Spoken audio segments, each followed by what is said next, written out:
All right.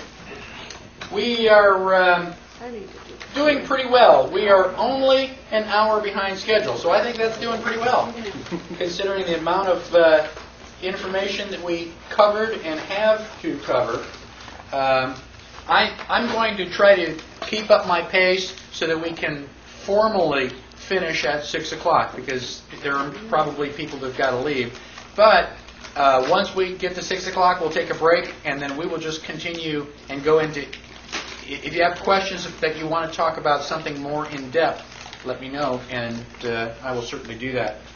Page 22. I figured by this time the seriousness factor is a little bit high, and so I've attempted to interject a little bit of humor for comic relief. I have inserted something called a Bill of No Rights, which I've downloaded off the internet, and you've got a website there. I am not responsible for it. I only wish that I were.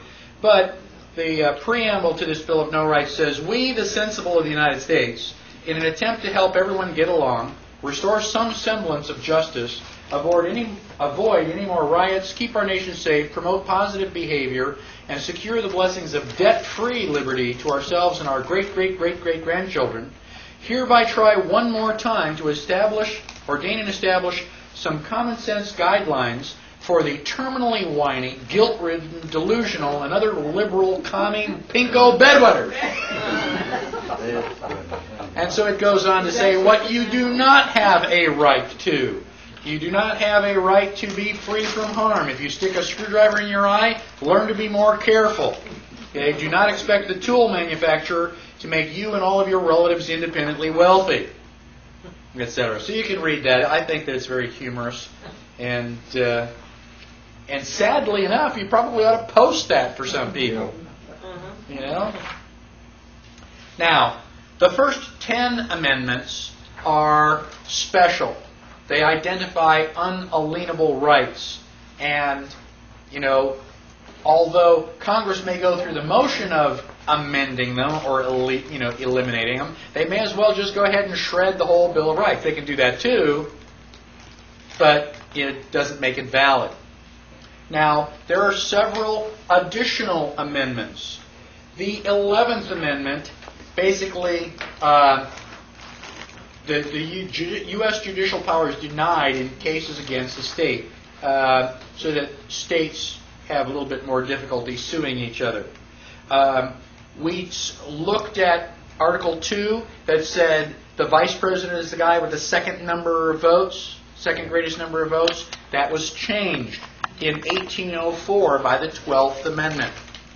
Now, if you want to find out more about the Electoral College, go to the 12th Amendment. It's a relatively long one. It has a lot of details about who can vote for what and all that other stuff.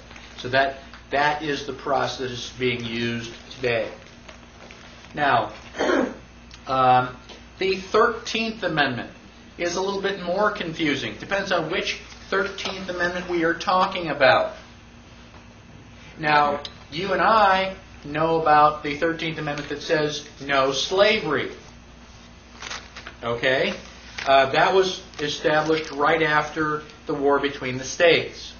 Now, it turns out that there was another 13th Amendment. Now, after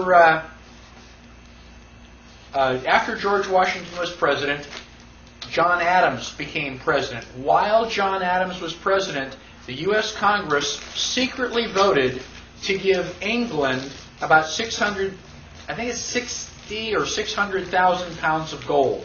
Now, I don't know if that was physical pounds or British sterling pounds, but it was a lot of gold. I thought, we won the Revolutionary War. Why are we paying England all this gold? Why are Congress giving all this money in secret? Well, Benjamin Franklin's grandson happened to be a reporter. He found out about it, and he printed the story. What do you think the people at large thought about that? Were they happy? No, I think they had Pennsylvania Avenue filled with torches and pitchforks. They were a little bit upset and they wanted to, dangle a couple of these congressmen from a long rope. Well, John Adams said, well, we can't have that, and John Adams helped to pass the Alien and Sedition Act. Anybody ever heard of the Alien and Sedition Act?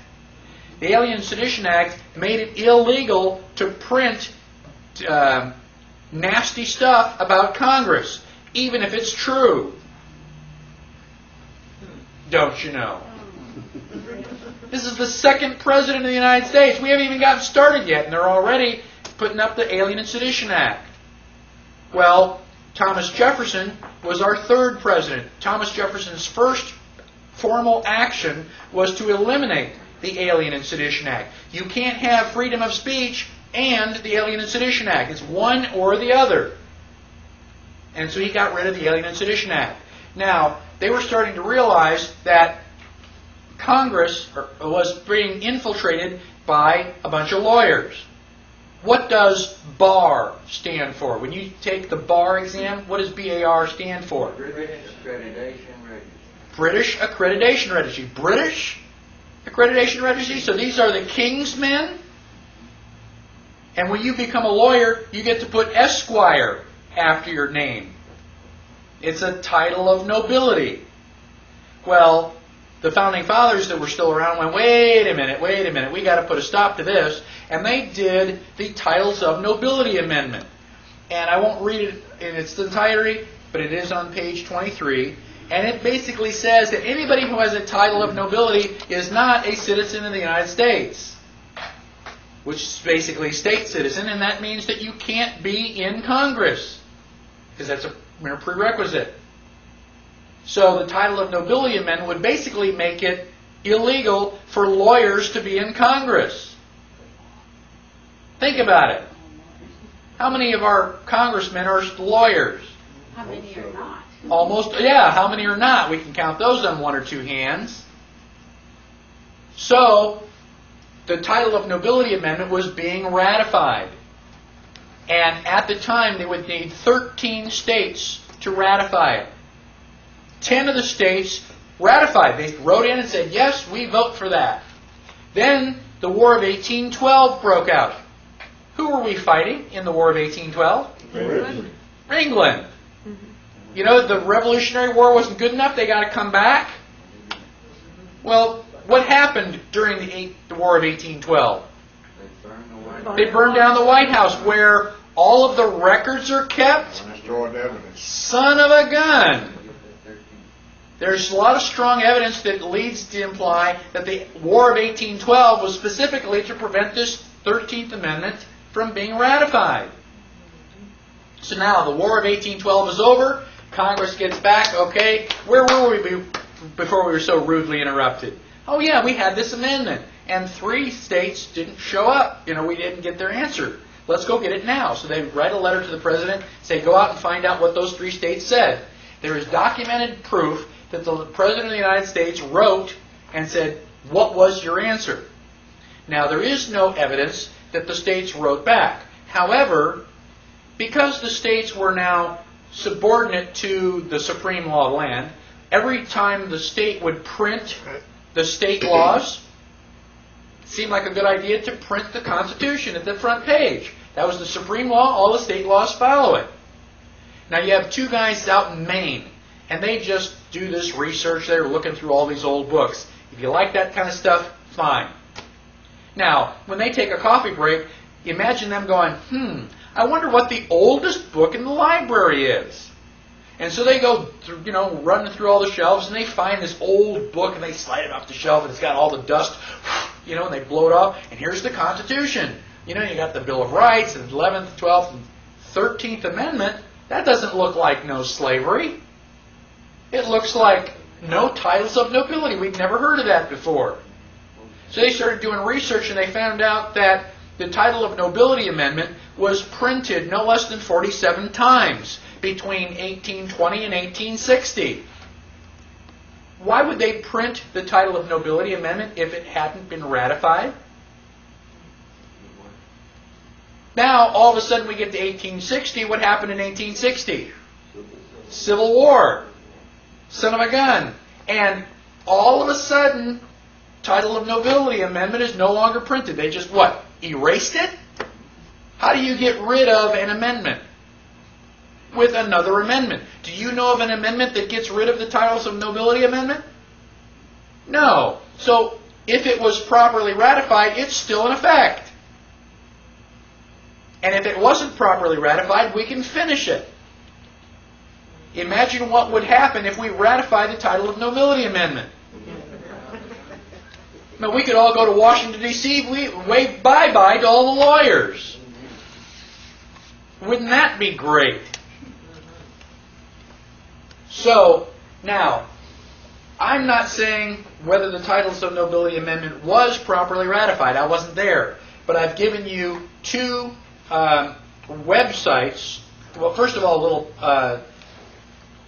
paragraph that says, yes, the titles of nobility amendment was properly ratified, and another paragraph that suggests, well, maybe it wasn't. Trying to be open-minded here. And then in back, I've got several websites that will determine what page is that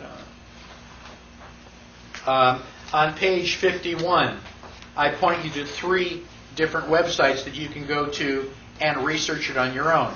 Let me tell you in advance that one of the websites shows you photographs of this amendment printed in the books. I don't know, looks pretty convincing to me. Now, so eventually, Civil War, we just forget about titles of nobility. Now we've got the 13th Amendment. 13th Amendment says no slavery. So, great, whites and blacks are the same, right? No, we've now got to pass the 14th Amendment that creates U.S. citizens and gives blacks privileges. Privileges and rights are not the same thing. 14th Amendment was also not properly ratified. Oh, by the way. 15th Amendment, we finally give blacks suffrage. What is suffrage? The ability to vote. All right? When did women get suffrage? 1920. So girls, now you know how you rate relative to slaves. Well, if we own property, we were able to vote, though. Okay? So basically, you know, it's all landowners, and there were some women who were landowners, but not many. It took 40 years. Right. Had to keep your place. You know, I guess that means that slaves are worth more because you actually have to buy a slave. You know, you just got to get married and have her do all your laundry and cooking. Have you ever seen what the price of dating is? Oh. Okay, so women were allowed to vote with the 19th Amendment. The 16th Amendment. 16th Amendment is also pretty controversial. It says that the U.S. can tax on income from any source derived. So if income is derived from source, then income and source are two different things. Even if we don't know what they are, an income is not a source. An income is derived from source. So what is a source? Well, we don't really get into that. The 16th Amendment was also not properly ratified. And Bill Benson's got a book, you probably all have read it, The Law That Never Was. The 17th Amendment changed the way that we elect our senators. Prior to the 17th Amendment, the senators were elected by the state legislation, so that the state had some control over what happens in Washington. 17th Amendment allows us to elect our senators by popular vote. What does that move the United States towards? Democracy. Not properly ratified. Yeah. So, ever since the Civil War, things in Washington, D.C. have been happening fast and loose, and they just say, oh, don't worry about it. Don't look at that man behind the curtain. Just trust us. Would we lie? We're Federalists. They're the anti-Federalists. We wouldn't lie. So, the 18th Amendment is when Prohibition started. What were we prohibiting? Alcohol. Alcohol.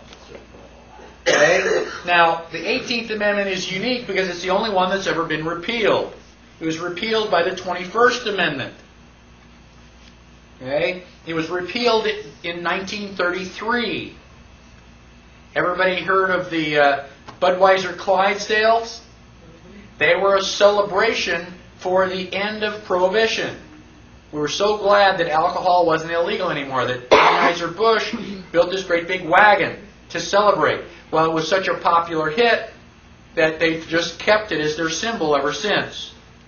So if anybody, if you ever see the Budweiser Clydesdales, you can say, well, that's been around since 1933 with the repeal of Prohibition. Now, yeah, the way that I remember that is that when I was growing up, some states you had to be 18 in order to drink, and in other states you had to be 21. So the 18th Amendment started Prohibition, and the 21st Amendment repeals it. The 22nd Amendment, a president is limited to 2 terms in office. Why did that happen? Roosevelt. We were a little bit concerned that we might get an elected monarch. And so we basically said, 2 turns at bat and you're out of there. 23rd gives District of Columbia electors as though it were a state. Why do we want to do that? I don't know. How do we go back and undo that?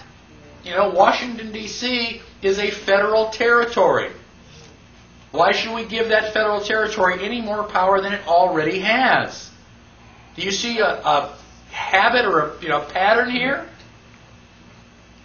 24th, elimination of the poll tax. We were going to allow blacks to vote. We're just going to charge them so much money they couldn't. 25 is a formal procedure for overthrowing the president. After I memorize the Bill of Rights, that's the next one that I memorize. I want to know how to overthrow the president. 26, 18-year-olds can vote even though they still can't think. What difference does it make? It doesn't count anyway. We're just going to let you pull a lever. Drive that little plastic steering wheel. Now, when was the last time we amended the Constitution? 1992. How many people were alive in 1992? How many people were sat up all night on television watching all this stuff go back and forth, listening to all the debates? You didn't even know it happened. You mean that they are going to amend the Constitution of the United States, the supreme law of the land, and you didn't even know it? Neither did I. How did they slip this past us? How can we, the people, be responsible for Congress if we don't even know that they're modifying the Constitution? 1992.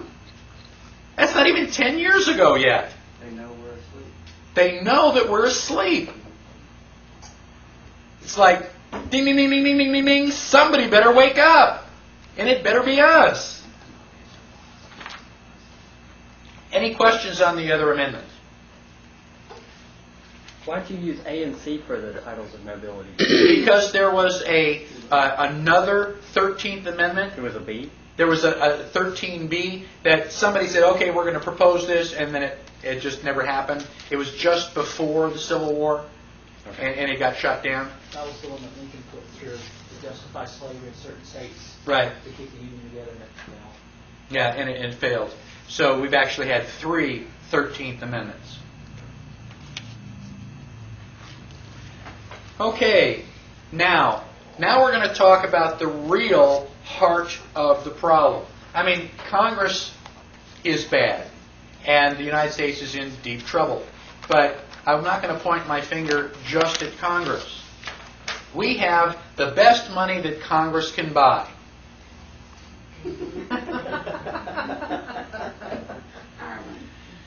Sigh. We're going to talk about legal tender and lawful money and what is the difference. The real problem is the economy. That's how the Constitution got started. They sent our guys to Philadelphia because the economy was bad. They were suffering from inflation. Some things, just never change.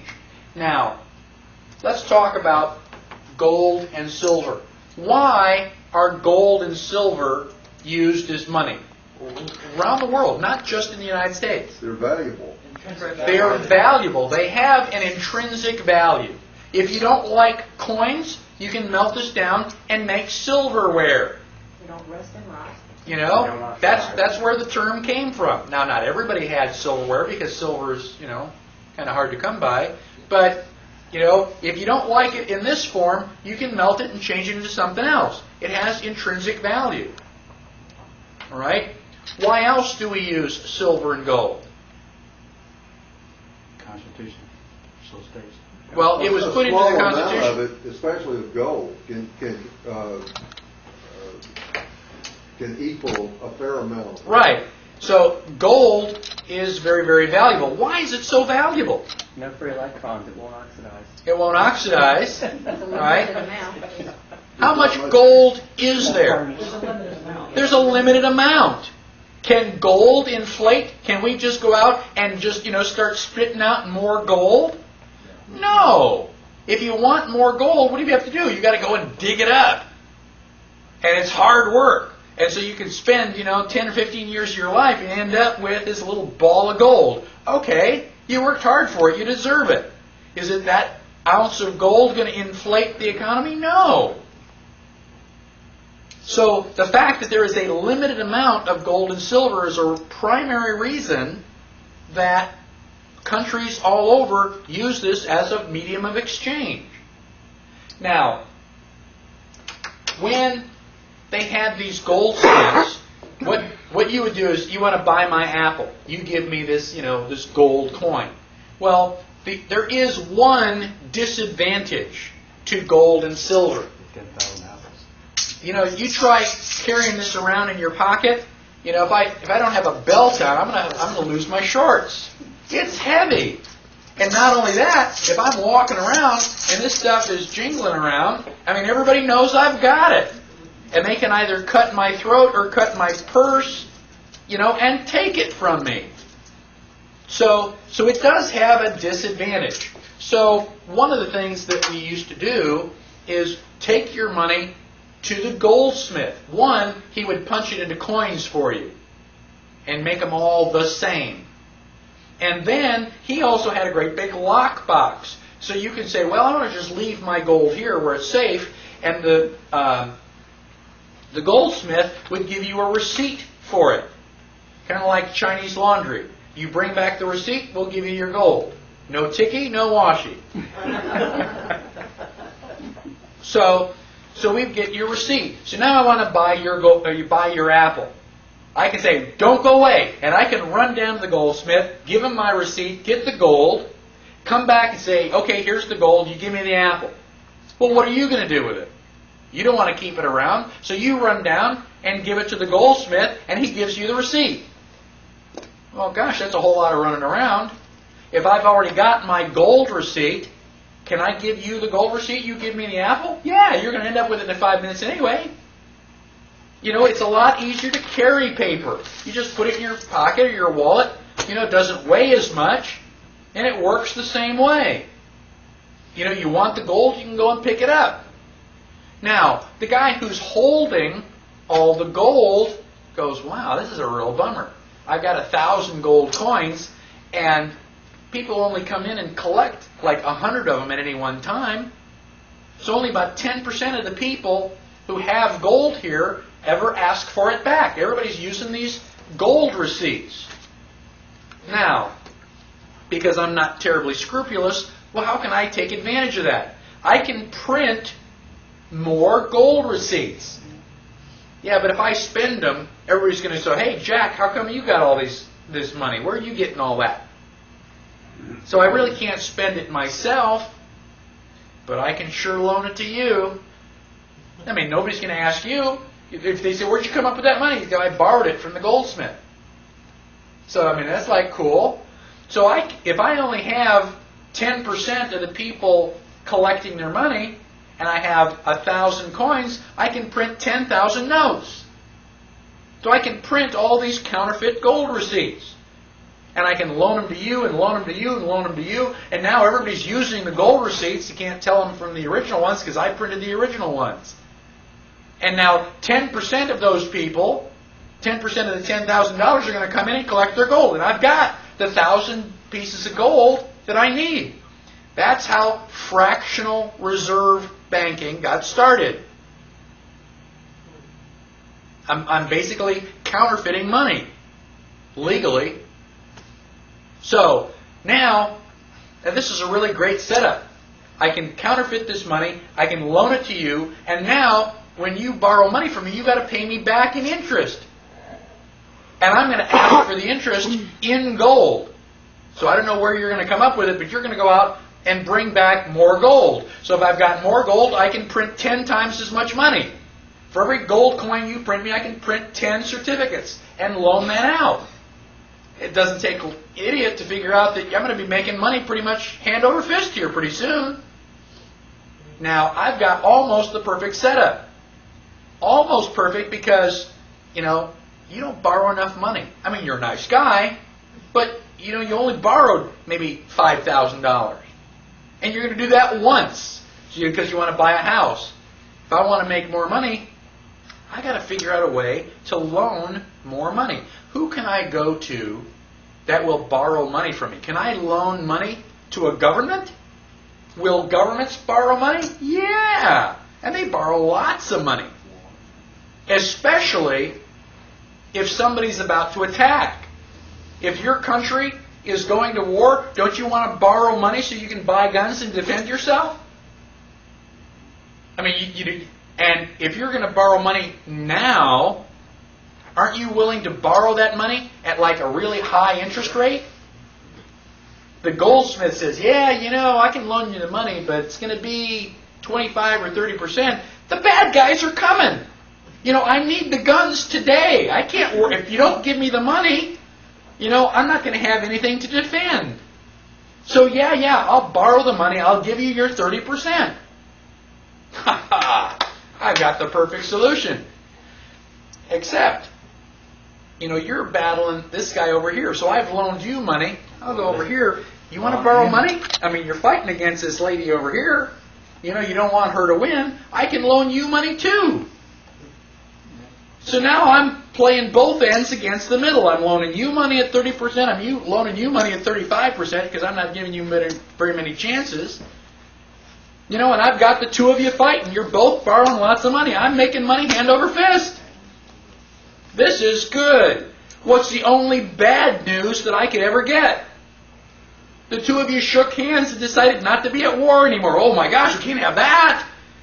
If you stop the war, you're going to stop borrowing money. This sounds like wild, crazy, That's exactly what's going on. When Napoleon was exiled, they put him off in Elba, hoping he'll never come back. What do you think the bankers did? Hey, Napoleon, you want to come back and kick some butt? Why do you think we had the Louisiana Purchase? Because Napoleon needed money. He said, yeah, I'll give you that entire Louisiana Purchase. You can have all of France's land. I need money because I got to come back and kick some butt. And he was also borrowing money from the bankers. So we got here, we are the United States. We are printing our own money. Oh my gosh, we can't have any of that. We don't have any control. If you're making your own money, how can we loan you money? So all through the history of the United States, they've been trying to set up a central bank. Alexander Hamilton was the guy who was trying to get it started. And he did. They called it the First Bank of the United States. And then the contract ran out. And so they brought it back again, and they called it the First Bank of the United States. And then it went away, and they brought it back a third time. This time they called it the Second Bank of the United States. So we've had, a central bank several times. Well, Old Hickory, what's his name? Andrew Jackson said, you guys are a den of vipers, and by the strength of God, I'll rout you out. And he threw out all the central bankers, and he killed a central bank for about 75 years.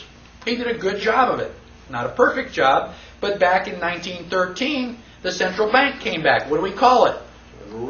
Federal Reserve.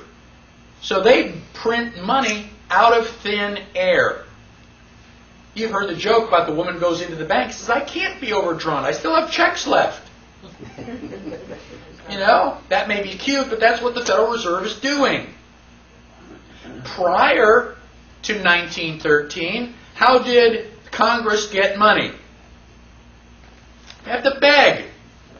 They have to come to us and say, we were going to have this big scientific, we need $1 million to study the sex life of the mosquito. What did we say? I don't think so. Like, oh, darn. You know, we can't do our pet little project. So then they invent the Federal Reserve Bank. Congress is authorized to coin money and regulate the value thereof. They are not authorized to give that power to somebody else.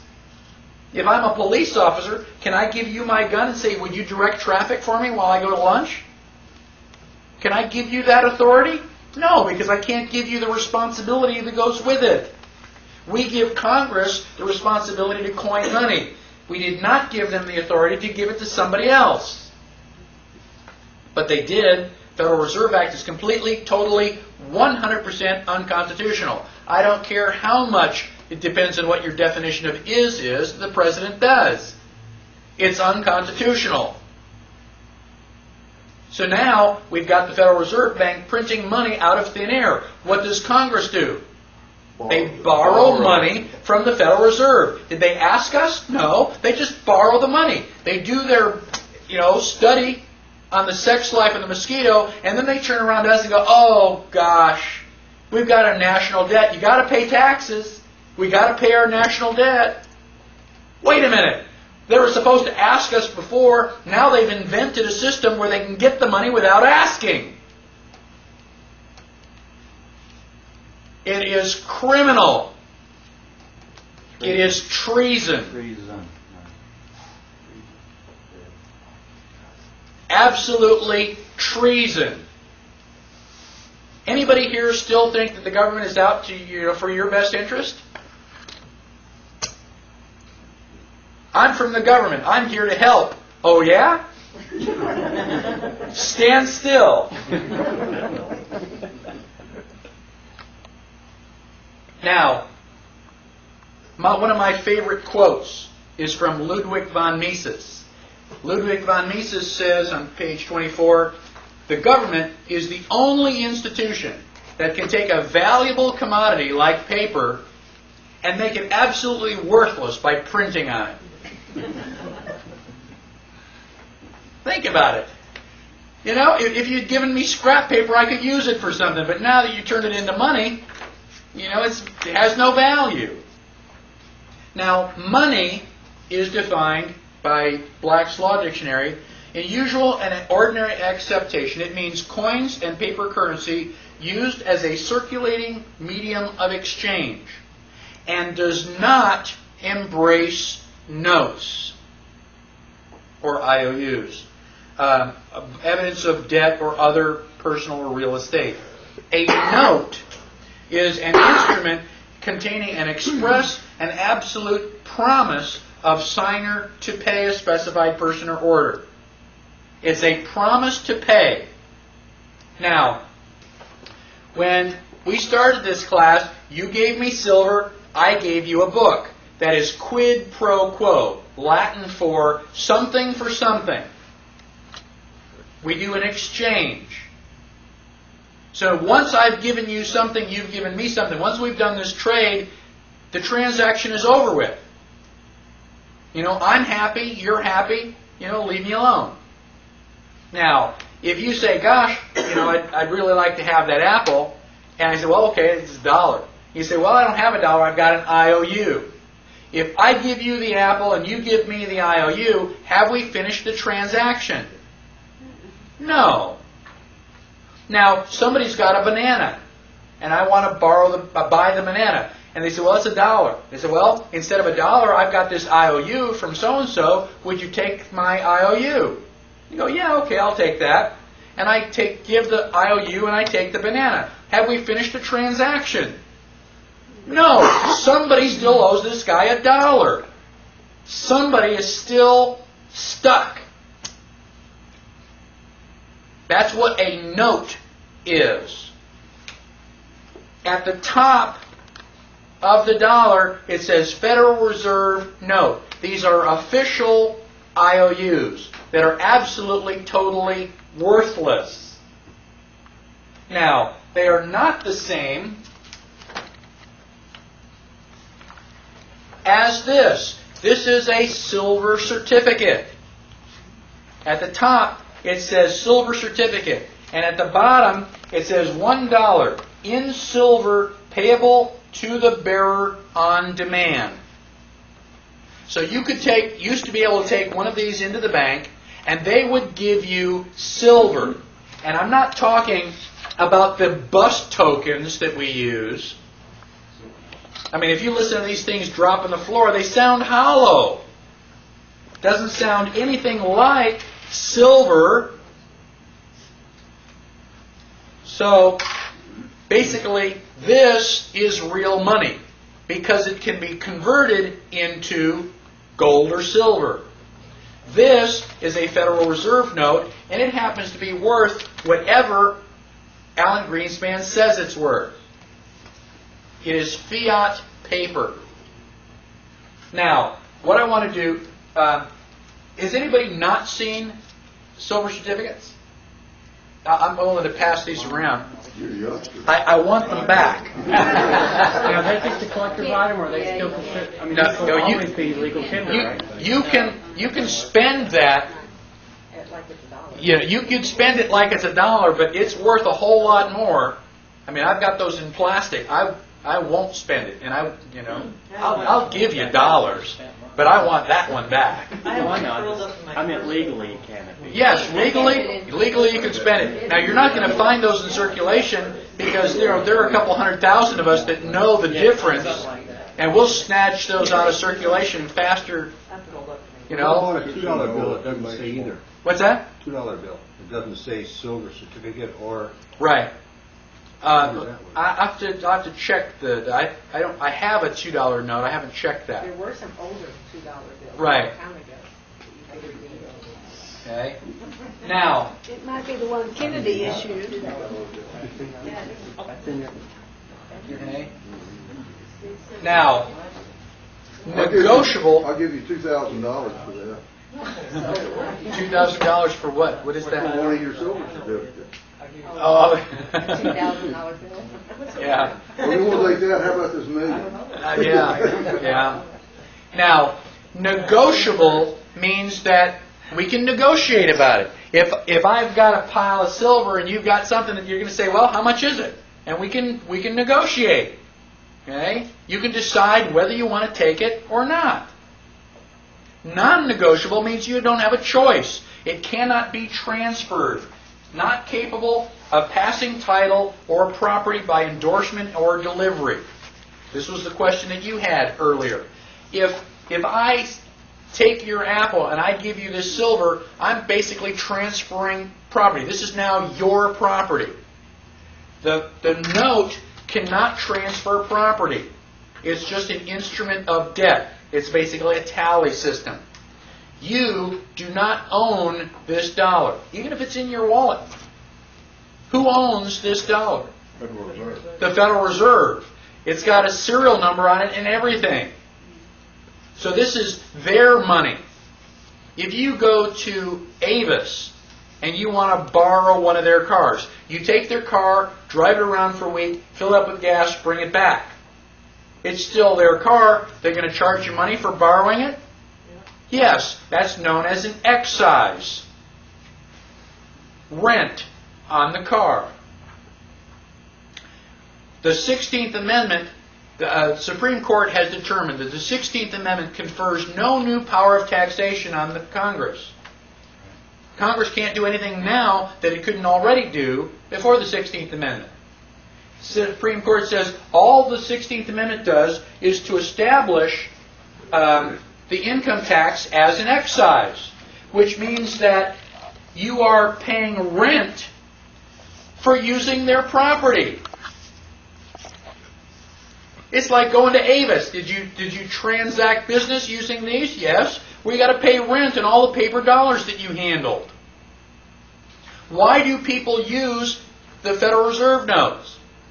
Don't have much choice. Use no other choice. It's like Henry Ford. You can have your car any color you want as long as it's black. If you have a choice of one, is it a choice?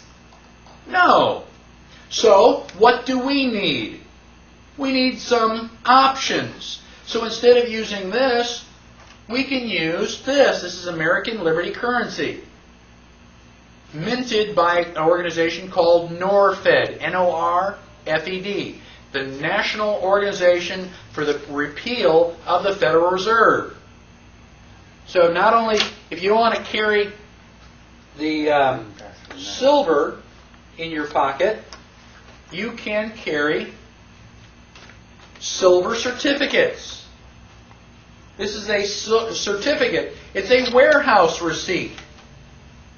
So if you have this in your possession, you can go in, and for every one of these, they will trade you one of these. This is just a placeholder. Put it in your pocket, just like the goldsmith. Use this instead of that. But if you want this, you can go and pick it up, because they don't print one of these unless they have one of these in circulation or stored in a warehouse someplace. Now you have a choice. You don't have to use these. Now if somebody buys something and they give you this, technically you're obligated to take it. It's not negotiable. This is negotiable. How long have those been out? These have been out for 3 years. There's already $1 million like this in circulation. See, being in business, I never knew that. I wouldn't have known Okay. if somebody came in and gave me. And that's why I'm here to educate you. Okay? It is an option. And every time we use these, we don't have to pay rent on the other guy's stuff. Does it come in? This comes in 1, 5, and 10s. And they're different sizes, so that when you stack them, all the 1s are shorter, the 5s, it's really cool stuff. Gosh, I love it. Lighter than $1? It looks top. I can pass this stuff around. Depends on how much it's Where for, can I we get guess. these? I mean, Yeah, where can we get it? North End. Okay? One of the places that you can get it is from me. I am a redemption center for NorFed. You can go to norfed.org and you can buy it off the internet.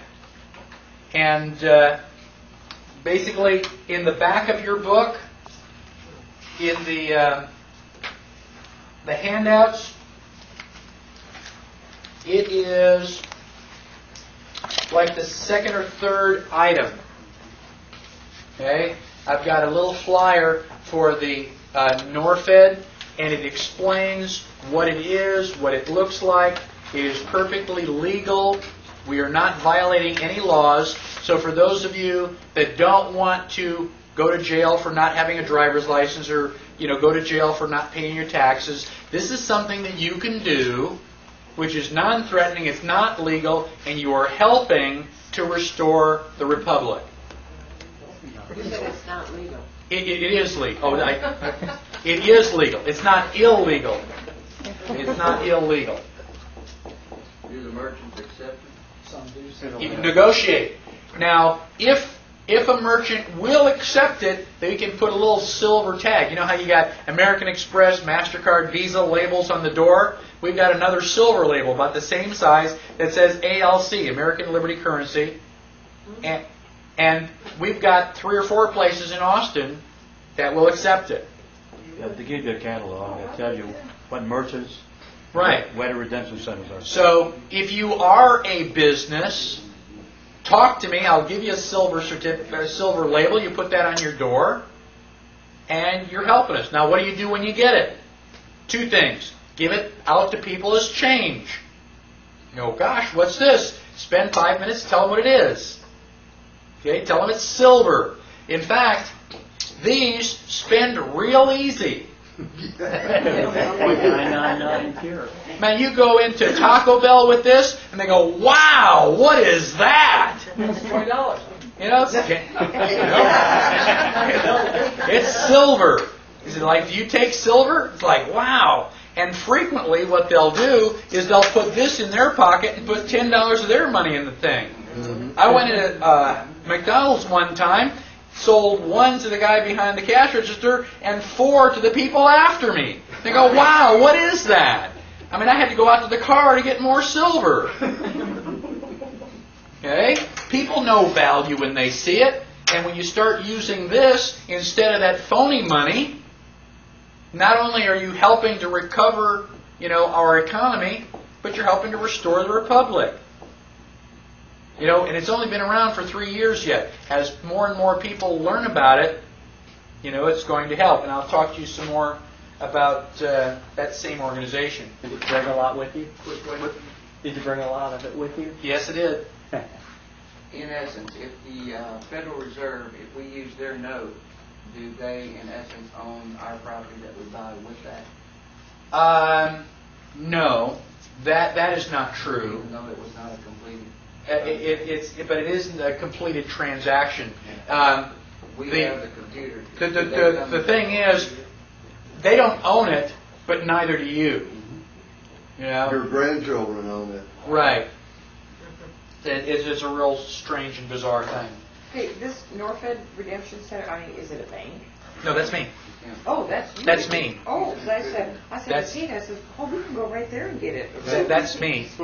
And we have 9 redemption centers in Austin already.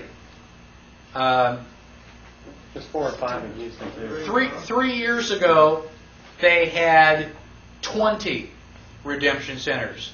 2 years ago, they were up to about 100.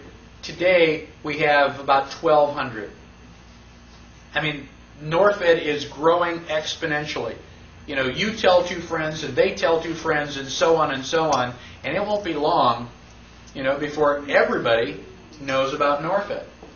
Isn't it interesting, though, that they're taking the Federal Reserve notes to get the whole silver? Well, that's cool. You give me worthless Federal Reserve notes, and I'll give you valuable silver. Yeah? Why would you do that? What are you going to do with the Federal Reserve notes? We're going to give it back and buy more silver. That's right. I didn't mean It's to like laugh. great, It's like, it still works. The more silver we get into circulation like that, the better we're off. It'd be to everybody's benefit, everybody Yes. gets the silver, and it's Yes. going to be a conversation piece when they give it out, and then Okay? I have a question. Have these notes ever been counterfeited? They cannot be counterfeited. They cannot. Well, that's great. They literally cannot be counterfeited. They have so much, they've got all sorts of fine print. I can barely see the line. You look right at the top, it has a line on it. That is the Pledge of Allegiance, the Bill of Rights, the preamble to the Constitution. And I went, yeah, right. And I gave it to an Australian girl, and she started reading it. And I know she doesn't know the Pledge of Allegiance to the Bill of Rights. I know it. And it's like, wow, that really is there. And it also has a DNA coding. So when you have one of these, we can check it against that DNA coding to find out if it is really, what it Are you saying really coding COD or coding COAT? COAT. Okay. Well, both. Well, Now, the Federal Reserve Bank started in 1913, the same year that the 16th Amendment was purportedly ratified, and the same year that the IRS came into existence. What a coincidence. I've always been so amazed that all of the famous people were born on holidays. What are the chances of that?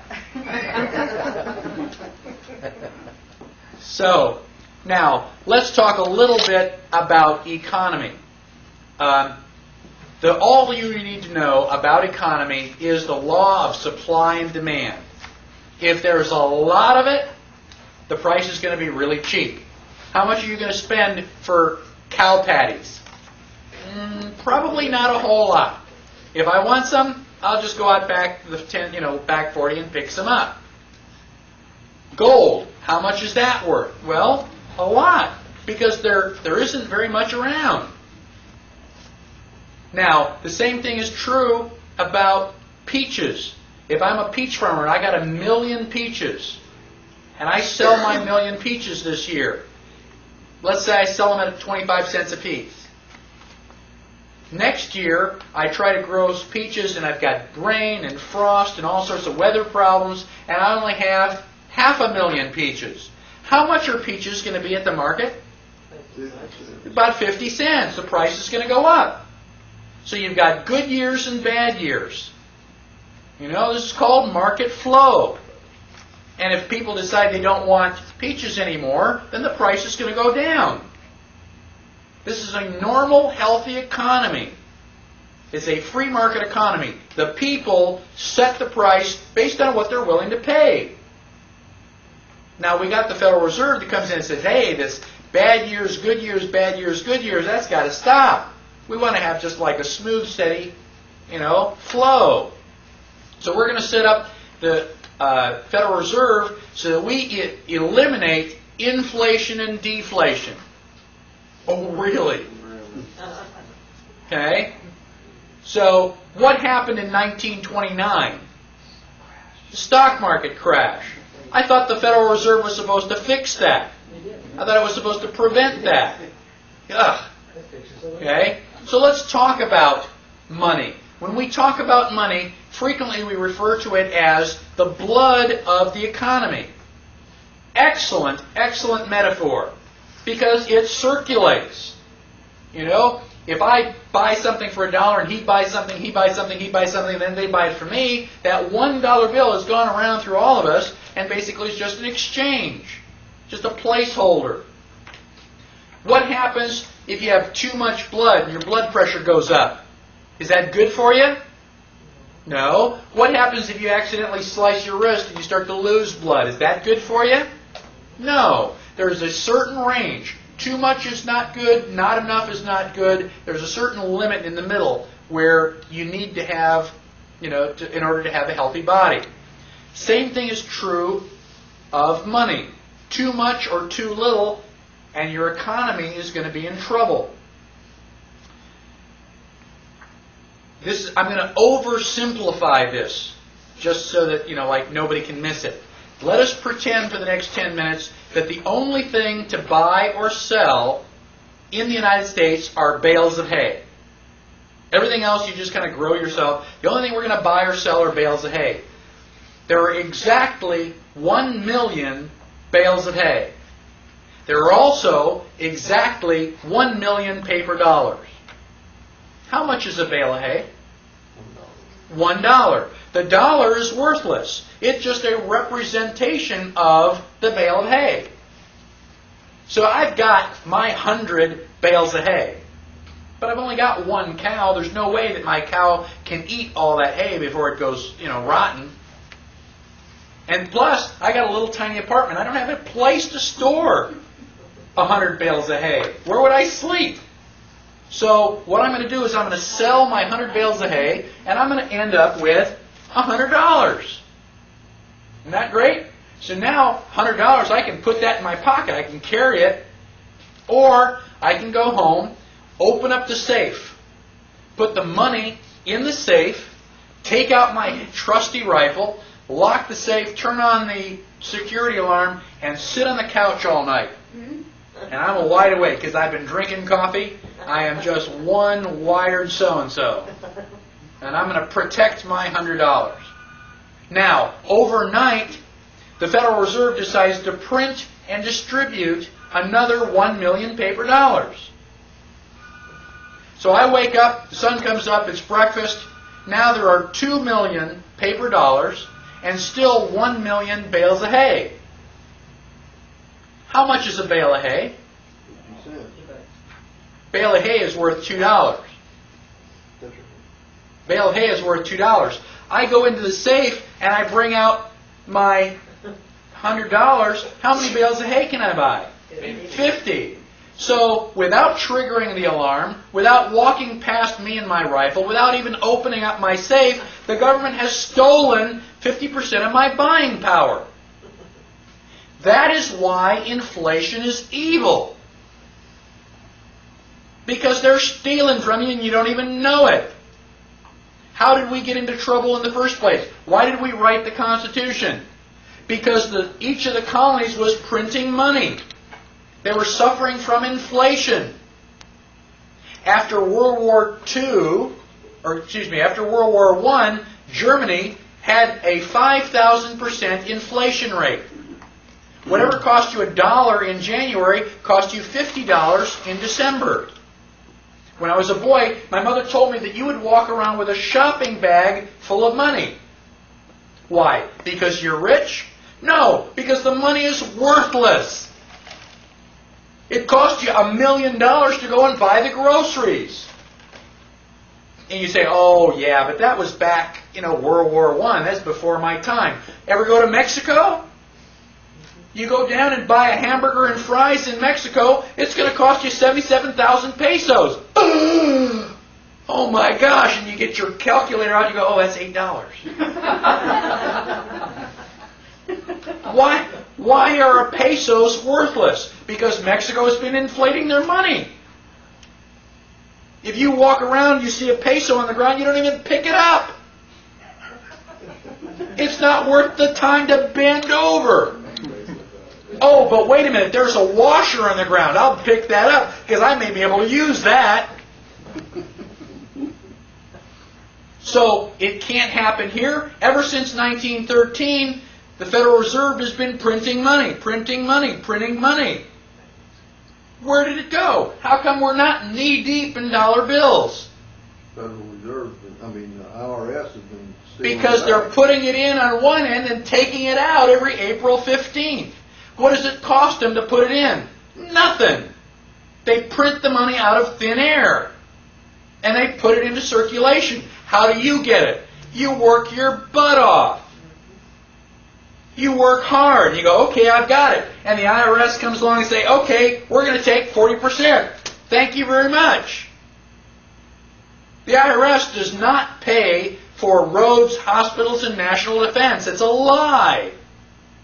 They're just a vacuum cleaner to suck out all the paper so you don't realize that your money isn't any more worthwhile than Mexico's. And they've been doing it since 1913. If I have a bucket and I pick a hose and I start pouring water into the bucket, what's going to happen about 1 or 2 minutes from now? Overflow. It's going to overflow. Well, if I punch a hole in the side of the bucket and I'm standing here pumping water in and talking and just holding the hose and filling up the bucket, how long is it going to be before you go, wait a minute, how much are you going to fill up that bucket? How are you doing that? Doesn't it occur to anybody that that bucket should overflow sooner or later? How much money does the Federal Reserve have to pump in? How much money does the IRS have to take out before you go, wait a minute, something's wrong? We have to regain control of our economy. If we don't regain control of our economy, we are sunk. End of story. I'm going to take a 10-minute break, and then we'll come back and talk about deflation.